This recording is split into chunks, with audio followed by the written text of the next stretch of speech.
Before we dive into this incredible story, if you love untold combat sports stories and warrior culture documentaries, hit that subscribe button right now.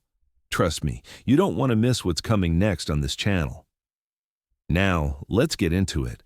There's a small republic in Russia's Caucasus Mountains, population 3 million, yet it has produced more UFC champions than countries with hundreds of millions of people. Today, I'm going to tell you the story nobody talks about, the story of how Dagestan became the world's fighter factory. And it all starts with one man, Khabib Nurmagomedov, October 6, 2018, Las Vegas. The world watched as Khabib dominated Conor McGregor in the most watched UFC fight in history. But what the world didn't see was the 40 years of preparation that led to that moment. Not 40 years of Khabib's life, 40 years of an entire region's transformation, because Khabib wasn't an accident, he was the product. And Dagestan was the machine. Let's go back. 1988, a small village called Sildi, high in the Dagestan mountains. A boy is born to Abdulmanap Nurmagomedov, a former military officer turned wrestling coach. The boy's name? Khabib. But here's what makes this different. Abdulmanap didn't just want to raise a fighter, he wanted to prove something the world had forgotten, that hardship creates warriors.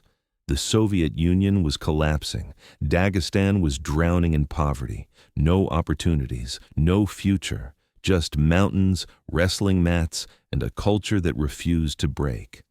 Imagine growing up in a place where the average monthly income is $200, where running water is a luxury, where your gym is a concrete room with no heating in minus 20-degree winters. That was Khabib's reality.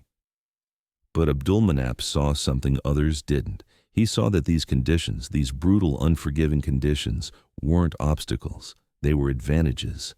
Comfort breeds weakness, he would say. Mountains breed champions. At age 8, Khabib was wrestling bears. Yes, you heard that right. Bears. It sounds like folklore, but the footage exists. A small boy grappling with a bear cub while his father filmed. Why? Because Abdulmanap understood psychology. If a child can face a bear, a human opponent would never scare him. But that was just the beginning. The training regimen was insane. 6 hours a day, every day, wrestling, judo, sambo, combat sambo, running up mountain trails at dawn, ice baths in freezing rivers, and it wasn't just Khabib. It was his cousins, his neighbors, an entire generation of Dagestani boys being forged in the same fire. People think Dagestan has some secret technique, says Islam Makhachev, Khabib's training partner and current UFC champion. The secret is simple. We work harder, we suffer more, we never stop. Picture this, a freezing morning in the mountains, mist hanging over the valleys, the smell of wood smoke from village homes, young fighters running uphill, carrying rocks, their breath visible in the cold air. No complaints, no excuses. This wasn't a gym, this was a religion. And Abdulmanap, he was the prophet.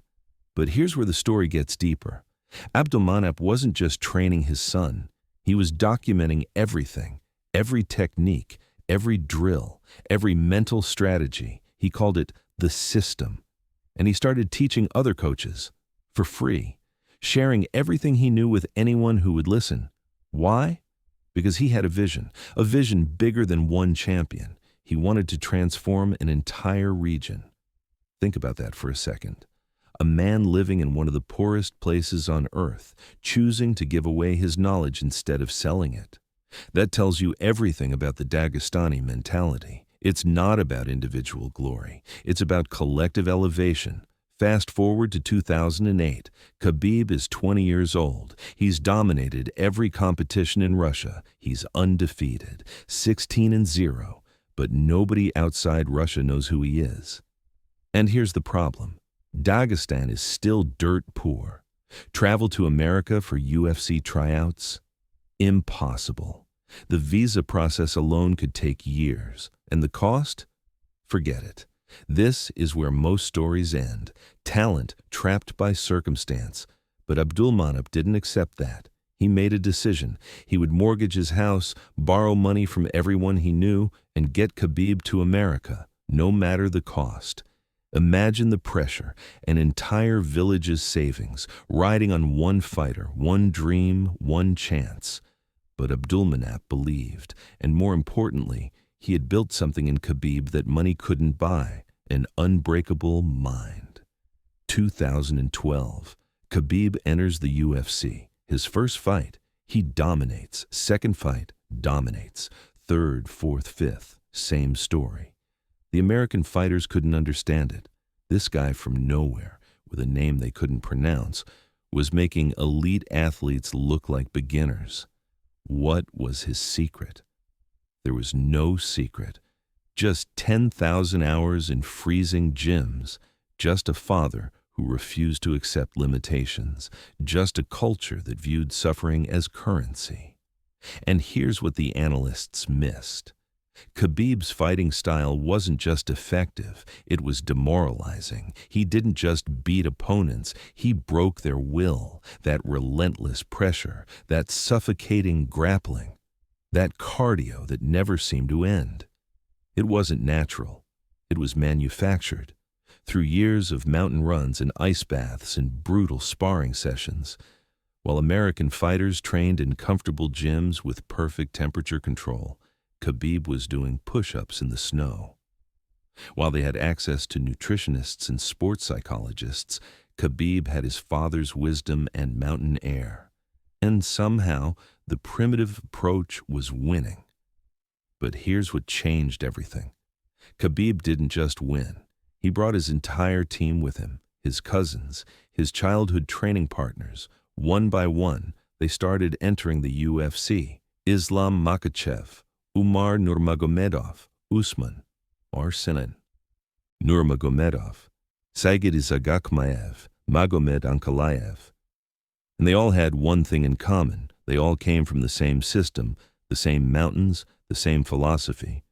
American coaches started asking questions.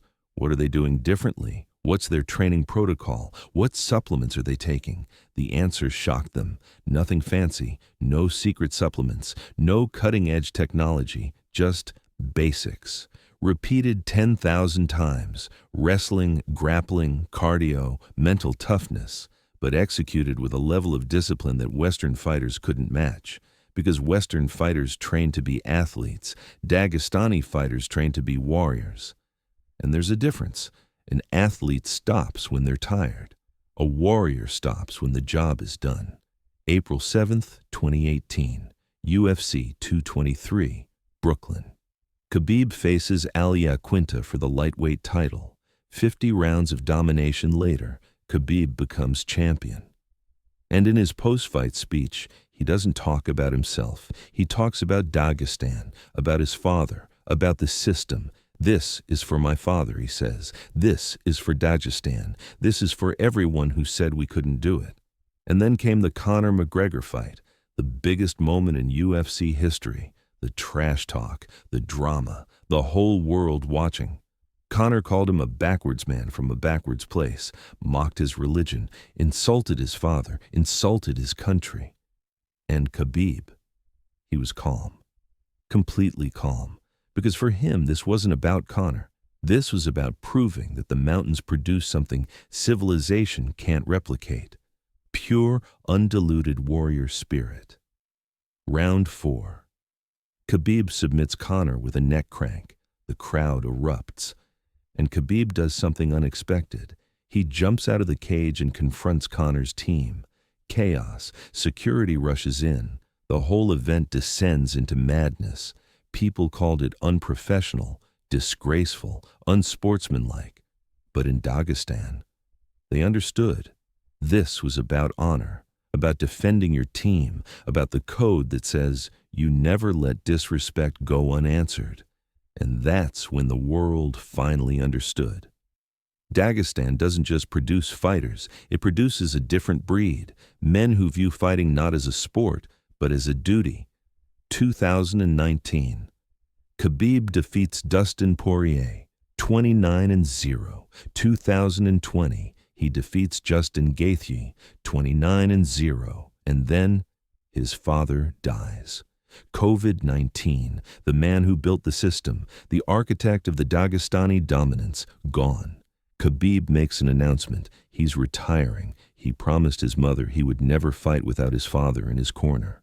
29-0, undefeated, undisputed, and according to many, the greatest lightweight of all time. But the story doesn't end there, because while Khabib retired, the system didn't. Today, Dagestan has more UFC fighters per capita than anywhere on earth. Islam Makhachev is the current lightweight champion.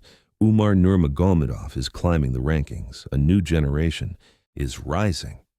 And they all trace back to one man, one father, one vision.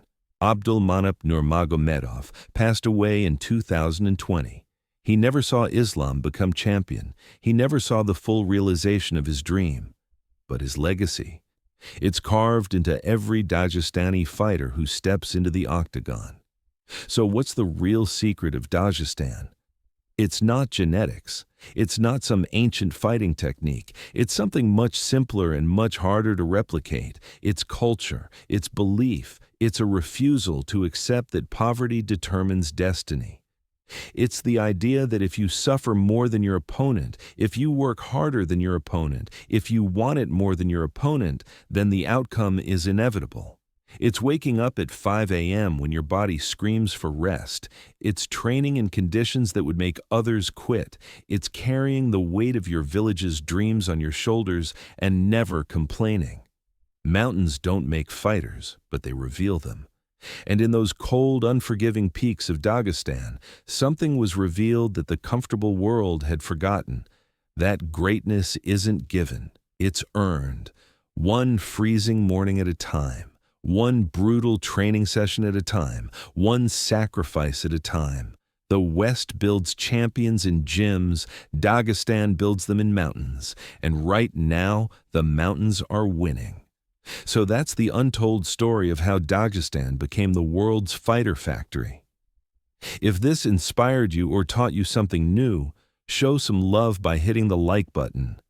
And if you want more deep dive stories like this, subscribe and turn on notifications. I've got more incredible untold stories coming your way. See you in the next one.